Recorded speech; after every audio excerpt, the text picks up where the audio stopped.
Hi, welcome to P3 Comics review of The Superior Spider-Man #1. The issue is written by Dan Slott with art by Ryan Stegman.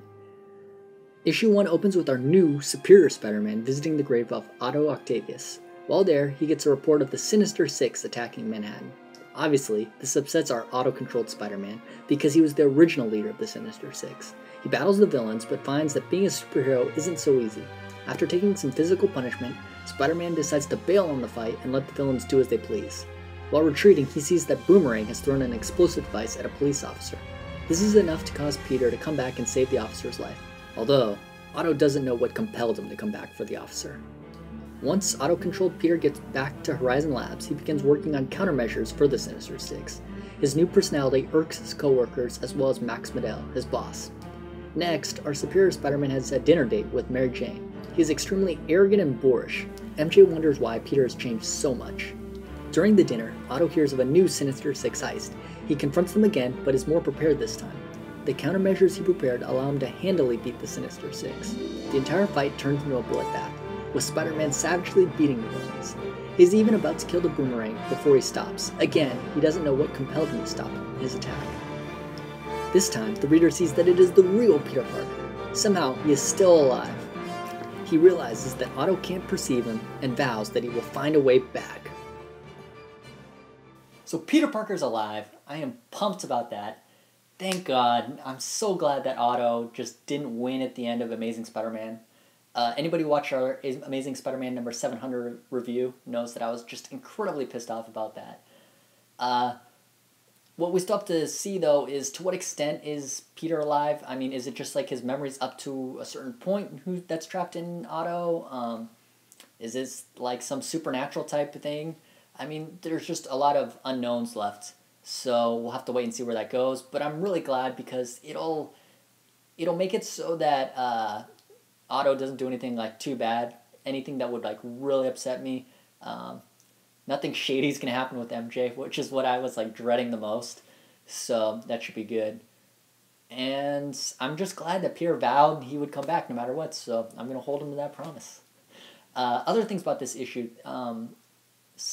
We get to see the Superior Spider-Man in action, and there were definitely some pros and cons about it. I really liked how now he's a much more prepared hero. He kind of had all these like traps in place for the Sinister Six, and you know it was a lot of preparation. Almost like it reminded me a little bit of Batman. You know, Batman's always preparing countermeasures to go against certain villains, and to see Otto do it to a level that Peter Parker has never done it is just really cool.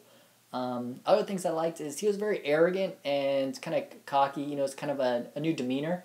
And while, I mean, I'm not saying I like arrogant heroes, but it's kind of refreshing to see a change of pace because Peter Parker's always kind of been the, you know, corny one-liner kind of guy, more the comic relief. And to see him now being more serious and more just, I don't know if badass would be the right word, but that makes it kind of interesting and fresh. Some cons I didn't like about it, though, is at the end of Amazing Spider-Man 700, as Peter Parker is dying in Otto's body, Otto vows that he's going to be the hero. He's going to like live up to the hero that Spider-Man and Peter Parker are. And in this issue, he just clearly doesn't do that. I mean, the first time he fights the Sinister Six, he just bails on the fight, and that's something that's like the first rule of being a hero is that you don't just leave people hanging. And if he just going back on your word that quickly just is really upsetting to me. He came back for the officer, but obviously I think that was Peter kind of compelling him to. And he was also ready to kill a villain, which is also another, you know, major thing you don't do as a hero. So I don't understand, if you're not going to take like certain parts of being a hero seriously, then why even be a hero in the first place? Why not just make this a Spider-Man book about Spider-Man being a villain? Obviously, I want to hear what you guys think about that. So, you know, leave comments for that below. So we had the new Sinister Six as the first villain, and I actually really like that. It kind of did a couple things. First, it showed how vain Otto still really is. Like, he just couldn't handle the fact that there's a Sinister Six without him, and I thought that was, you know, kind of fun and witty. And it also was a great opportunity to kind of demonstrate this new Superior Spider-Man skill sets. I talked about it a little bit before about how he now has all this preparation and specific countermeasures against certain heroes. But we also kind of got to see some of his just new regular stuff.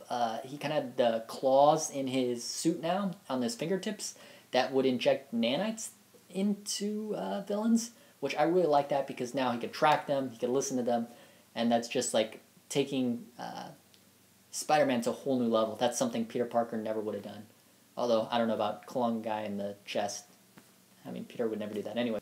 So when it comes to giving a grade to Superior Spider-Man #1, I was a little bit on the fence about this. I was still kind of really upset after Amazing Spider-Man 700. But I'm going to give this issue a 4. Showing Peter Parker at the end obviously gave me a lot of hope, and I just really want to see him get back. So, yeah, it deserved a 4. It was still very interesting, and there's a lot of places for story to go with it. So thanks for watching V3 Comics' review of Superior Spider-Man #1. Before I go, I got a question for you guys, though. I obviously want Peter Parker to come back, but I want to hear from everybody else. Do you guys actually want Peter Parker to come back? Leave your answer to this question and any other questions I posed throughout the video below. And please thumbs up the video if you like it. Thanks!